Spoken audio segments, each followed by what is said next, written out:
Rekan-rekan media yang saya hormati, Presiden Republik Indonesia bersama dengan delegasi terbatas menghadiri KTT G20 di New Delhi, India pada tanggal 9 dan 10 September 2023. Kegiatan Presiden selama di New Delhi pada hari pertama hadir dan berbicara di sesi 1 dan 2 KTT G20, kemudian memimpin KTT MIKTA serta melakukan pertemuan bilateral dengan Persatuan Emirat Arab, Jerman, Belanda, dan Perancis. Sementara di hari kedua melakukan peletakan bunga di Mahatma Gandhi Samadhi Rakyat, kemudian hadir di sesi ketiga KTT G20 serta melakukan pertemuan bilateral dengan Italia, WTO, dan juga GMR Group.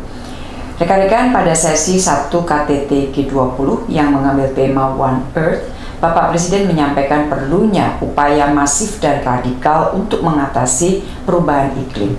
Presiden menekankan dua pendekatan. Yang pertama, percepatan transisi menuju low carbon economy.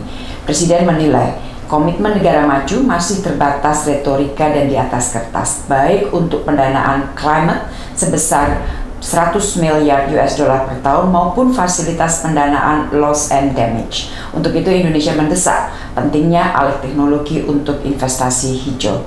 Yang kedua mengenai pentingnya pendanaan inovatif.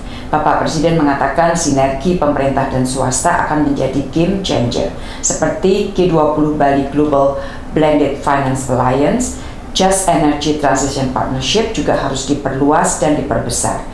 Bapak Presiden juga mengatakan reformasi bank pembangunan multilateral harus dilakukan dan harus merepresentasikan negara anggotanya termasuk kepentingan negara-negara berkembang.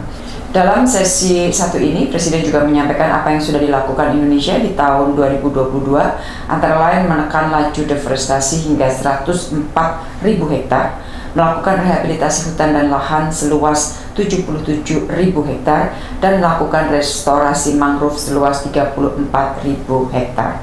Sementara itu di sesi 2 yang mengangkat isu atau tema One Family, Bapak Presiden menyampaikan bahwa Indonesia mengharapkan dunia sebagai sebuah keluarga yang saling membangun, peduli, dan memiliki tujuan bersama, yaitu menciptakan kehidupan dunia yang damai dan makmur. Untuk itu ada 3 hal yang disampaikan oleh Bapak Presiden. Yang pertama adalah mengenai pentingnya stabilitas, dan Presiden menekankan bahwa perang harus dihentikan, hukum internasional harus ditegakkan, dan inklusivitas diutamakan. Indonesia sebagai ketua ASEAN terus mendorong ASEAN sebagai jangkar stabilitas kawasan. Yang kedua mengenai solidaritas, pentingnya solidaritas. Bapak Presiden mengatakan kerjasama dan dialog harus terbuka bagi semua. Kepentingan dan hak semua negara harus dihormati, termasuk suara dari the Global South. Solidaritas perlu ditunjukkan antara lain di bidang kesehatan dengan mobilisasi dana untuk pandemic fund. Yang ketiga mengenai pentingnya kesetaraan. Presiden mengatakan reformasi dan transparansi global harus didorong termasuk sistem perpajakan internasional. Hak pembangunan negara berkembang juga harus dihormati termasuk untuk melakukan hilirisasi industri. Negara berkembang harus diberi kesempatan untuk menjadi bagian dari rantai pasok global. Itu tadi yang disampaikan Bapak Presiden dalam sesi kedua. Rekan-rekan, MIKTA yang anggotanya terdiri dari Meksiko, Indonesia, Korea Selatan, Turki, dan Australia didirikan 10 tahun yang lalu. Dan tahun ini Indonesia menjadi ketua MIKTA. Untuk pertama kalinya para pemimpin MIKTA bertemu dan dipimpin oleh Presiden Republik Indonesia. Tahun lalu di Bali di sela-sela G20 para pemimpin MIKTA sempat bertemu, tetapi karena padatnya jadwal, maka kesempatan itu hanya dapat dilakukan dengan melakukan foto bersama. Jadi pada saat KTT G20 di New Delhi ini untuk pertama kalinya para pemimpin MIKTA melakukan pertemuan. Dan di dalam pernyataannya Bapak Presiden menyampaikan bahwa kolaborasi dan kerjasama diperlukan untuk mengatasi tantangan global yang sangat kompleks saat ini. dan beberapa hal yang diharapkan dari MIKTA, kontribusi yang dapat diberikan oleh MIKTA yang disampaikan Bapak Presiden adalah pertama, menjadi kekuatan positif dan bagian dari solusi tantangan global. MIKTA harus memastikan dipenuhinya hak pembangunan seluruh negara, termasuk hak dari negara-negara berkembang untuk melakukan hilirisasi dan menjadi bagian dari rantai pasok global. Yang kedua, Bapak Presiden mendukung pemulihan inklusif melalui transformasi digital.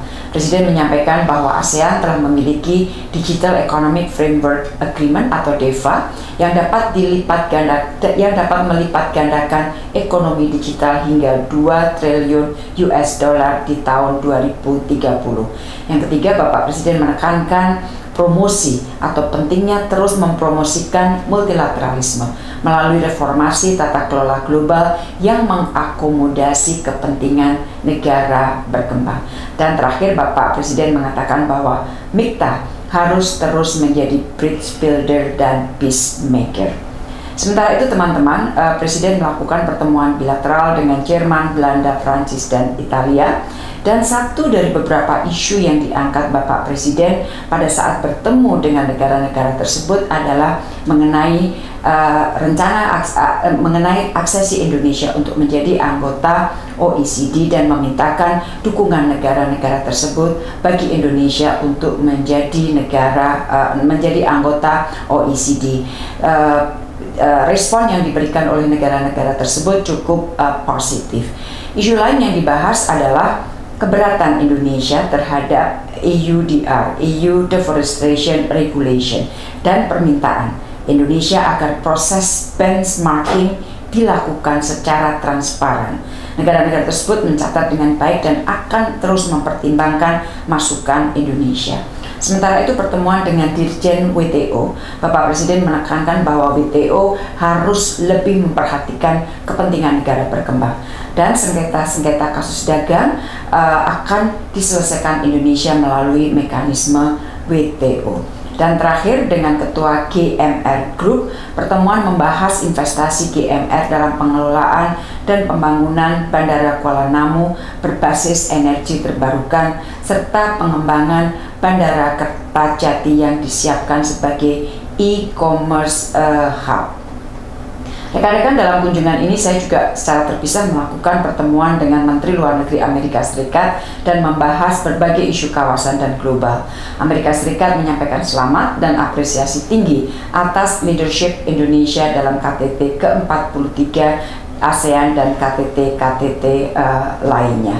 Demikianlah rekan-rekan hasil kunjungan Bapak Presiden menghadiri KTT G20 di New Delhi dan juga beberapa pertemuan bilateral.